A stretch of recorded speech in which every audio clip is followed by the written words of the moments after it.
everybody, and welcome to Everyday Manna. Today we are going to be making Cajun flavored catfish, some potato hobo packs to go alongside that, and then a cheesy peppery homemade biscuit to go on the side of the catfish. So the first thing we're actually going to get started on is the potatoes because they take the longest to cook.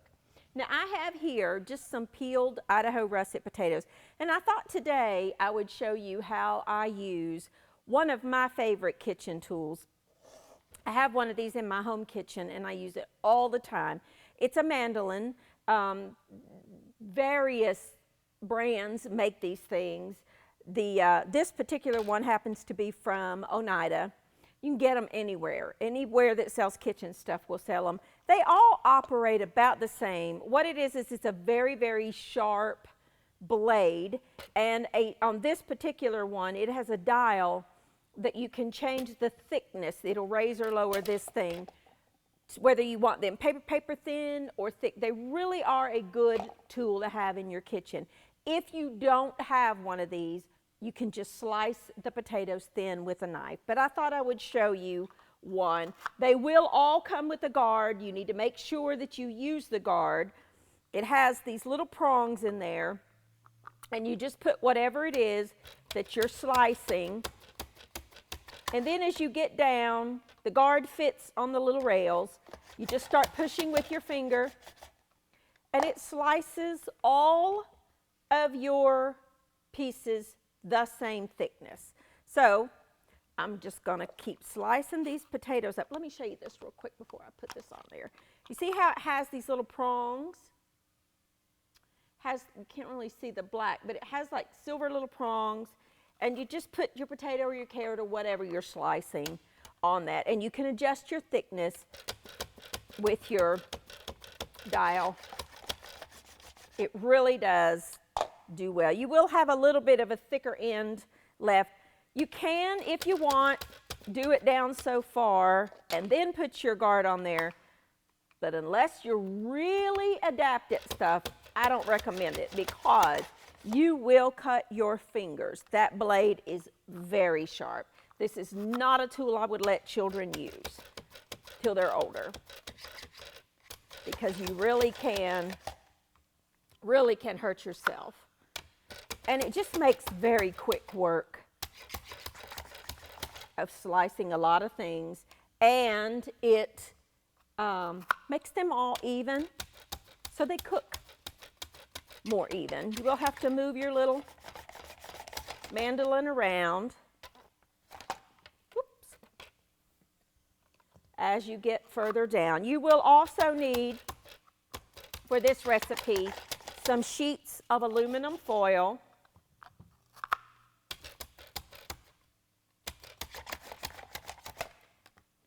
Golly, got a lot of potatoes going on here. Let's get some spread out. Almost done. You can slice anything with this. Some of them have little interchangeable blades so that you can do julienne slices or wavy cut slices. There's just multiple types on the market, and they're not at all expensive. They're like maybe 10 bucks, 15 bucks, depending on the brand you get. I got a couple of little thick ones here, so I want to just slice those by hand because you want them to be about the same. Now I'm going to put all my potatoes in a bowl.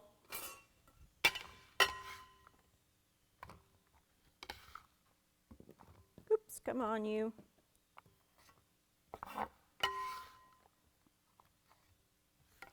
And I'm going to add to that some salt, some pepper, and some dried rosemary. And then I'm going to add a little bit of garlic. It makes it taste good. As much or as little as you like. And I'm also going to add 1 onion.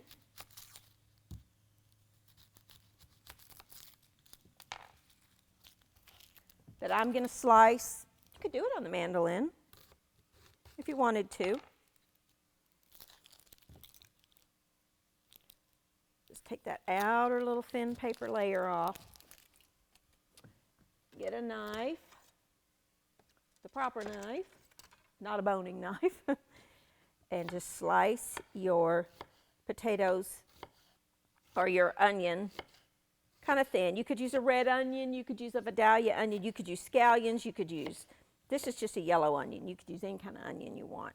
If you want smaller pieces, you can cut it into smaller pieces. It's up to you, however you want them. If you don't want to put the onion in, don't put the onion in. It's perfectly fine. You do whatever you like. I have one child that doesn't like onions in his, and then one that does. Mike and I do. So sometimes what I will do is customize it a little bit. Going to add some olive oil to that.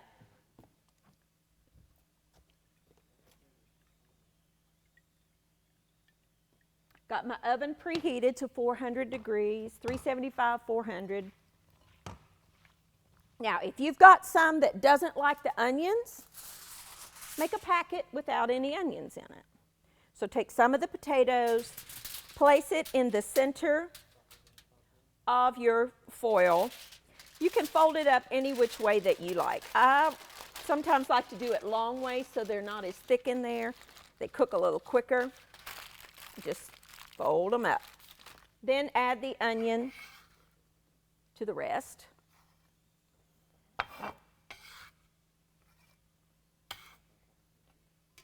Mix it all together. These are also great to do on a grill. Maybe you're grilling something. You can make this potato dish and put the packets just straight on the grill. That's fine too. So just take your potatoes, just a few of them in each packet. You could add a little butter to it if you wanted to. You could add any kind of seasoning that you like. Whatever you like is fine. But the less you put in there, the quicker they're going to cook. If you pile them all into one packet, it's just going to take a long time to cook. You could also, if you were doing a crock pot meal, whatever you're cooking in the bottom of your crock pot, just lay these on the top of the dish and let it cook along with your meal. That would be fine too. Okay, let me see, I got two more, so. It's very easy to do and they're really good. I've done this for years. Sometimes I'll do this and just use a pack of that, the dried onion soup mix.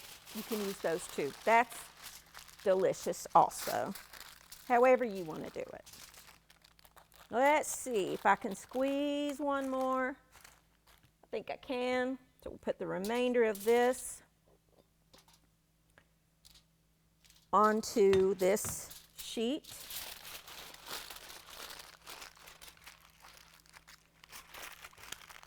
And we will pop that in a 400-degree oven for about 25 minutes or so. I'm going to clean up my mess, and when I come back, I'm going to show you how to make the spice mixture for the catfish. I'll be back in just a minute.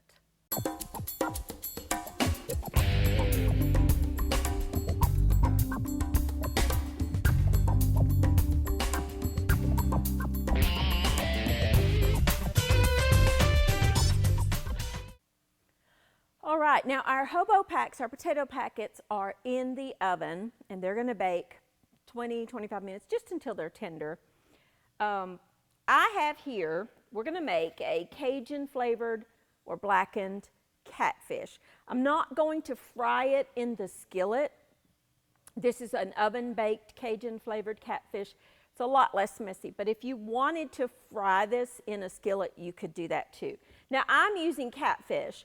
But you could use red snapper, you could use tilapia, you could use any kind of a white fish. I probably would not do this to like tuna or something like that, but flounder or catfish or snapper, sea bass, anything like that will work. Whatever kind of fish your family likes. Now I have here 5 catfish fillets that I'm going to drizzle with just a tiny bit of olive oil because I did not oil my pan because I'm placing it on some, parchment paper. I'll get it in a second. I need to brush that a little bit. There's a pastry brush. Just going to kind of, I'm dealing with allergies, forgive me. Just kind of brush that oil all over the fish fillet.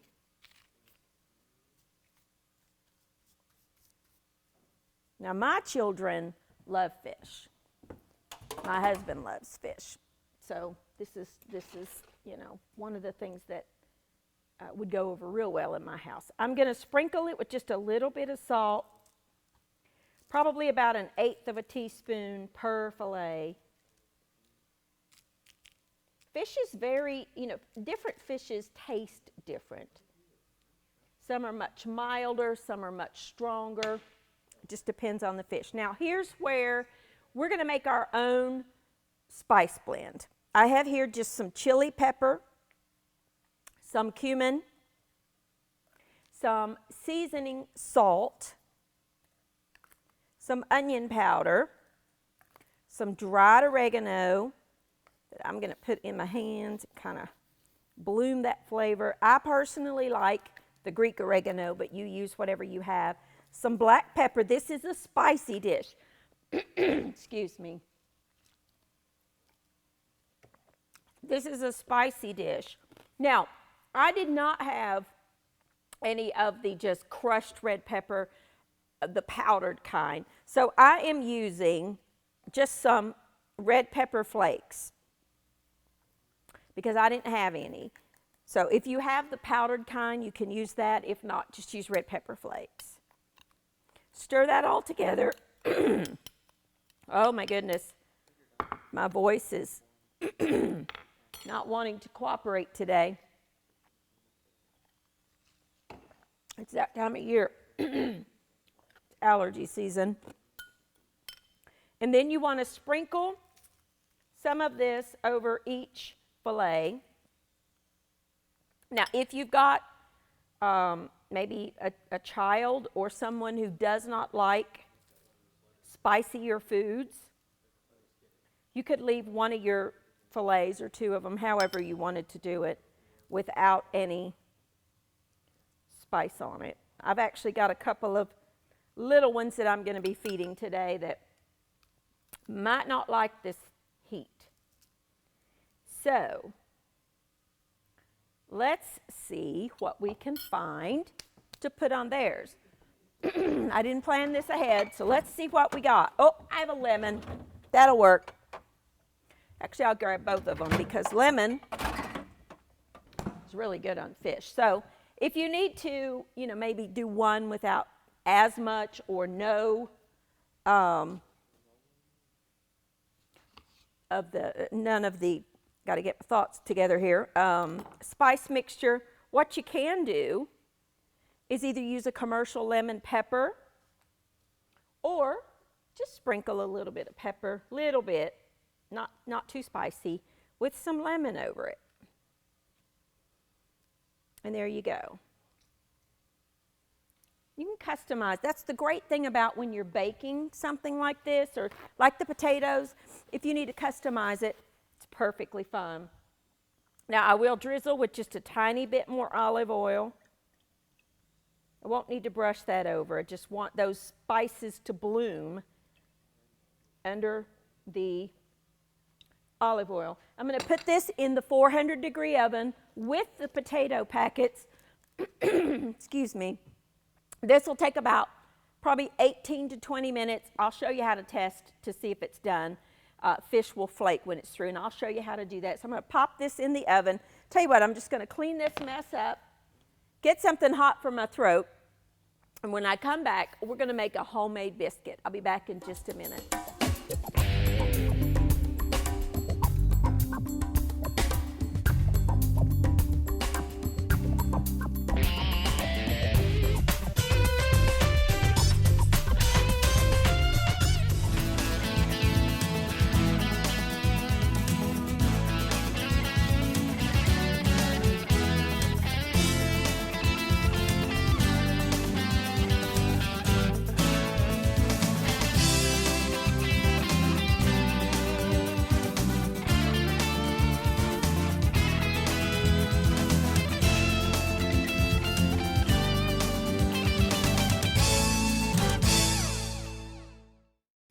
Alrighty, now we're going to make a peppery cheese biscuit to go alongside our catfish and potatoes, which are in the oven.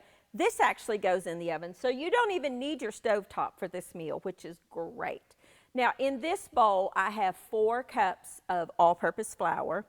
I'm going to add a couple of tablespoons of baking powder, about half a teaspoon of salt, and I just want to whisk all that together. Just use a fork.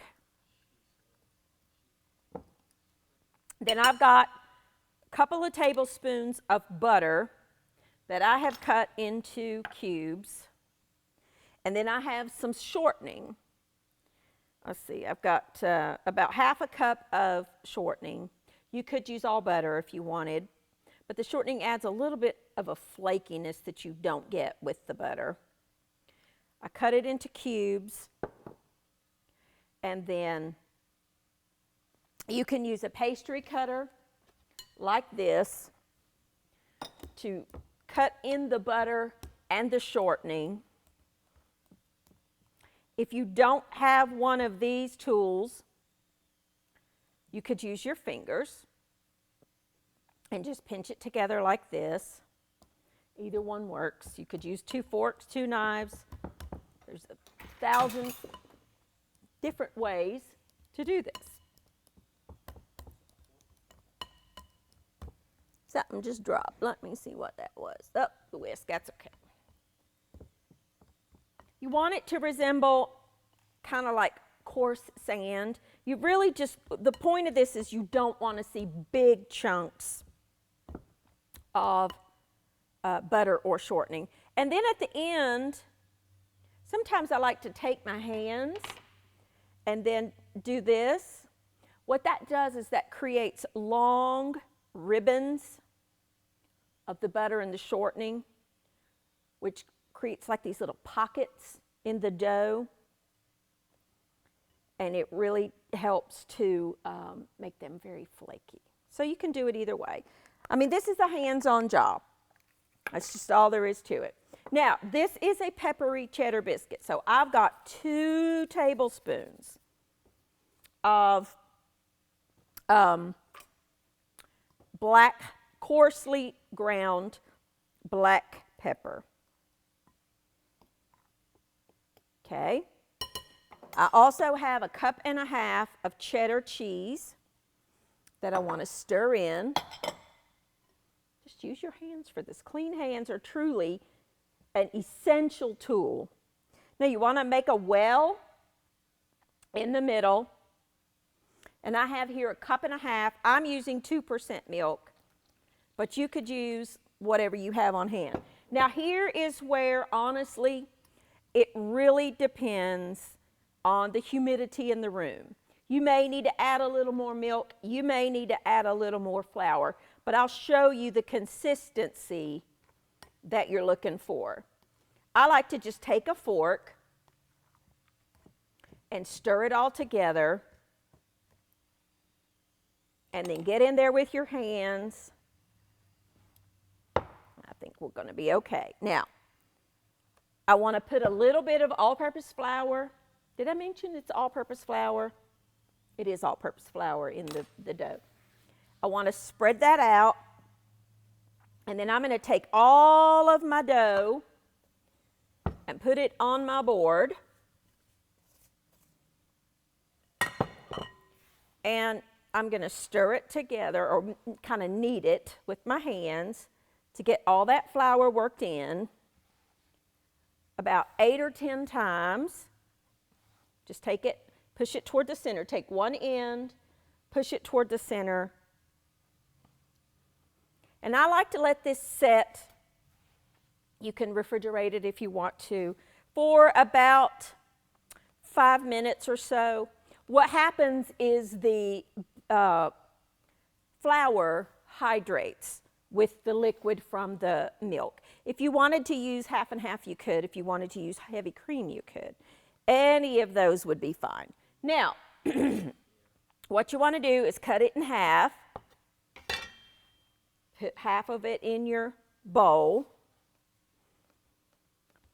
and then pat it out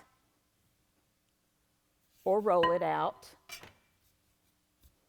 to a square.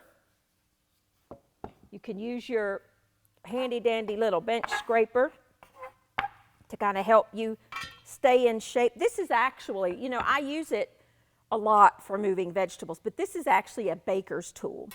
It's a bench scraper. You want these to be about 1 inch thick. Okay? And you want it to be approximately, I don't know, an 8 or so inch, 6 to 8 inch square or rectangle is fine. All right. Now, neaten up your edges. Roll it just a tiny bit more. This is a way of making biscuits that you don't have scraps. Take a knife or your bench scraper. If you don't have one of these, you can use a knife. Excuse me. And we're going to cut them into, I like big biscuits. You could make them as small or as big as you wanted. Okay? And then move them onto the baking sheet. You could cut them in half again. They are kind of big. We could go ahead and cut them in half. That one does not want to stay together. Come on, you. Cut them in any shape you want. If you do the squares like this, or rectangles, or whatever you're doing, you don't have to re-roll the scraps, which makes life much easier when making biscuits. Okay, you're going to do the same thing to the other tray.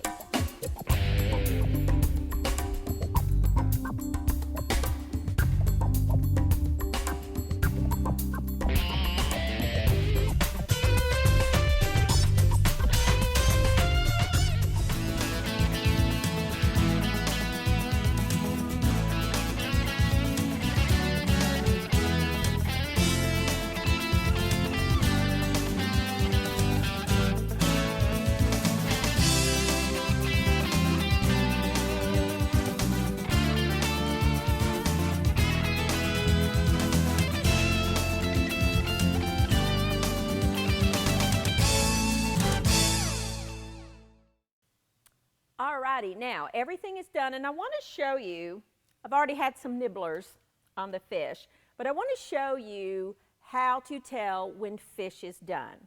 So, I mean, obviously by looking at it, you can't tell, but what you want to do is take a fork, go into the thickest part of the fish. You see how that's flaky and popping up like that? That tells you the fish is done. Fish is done when it flakes, when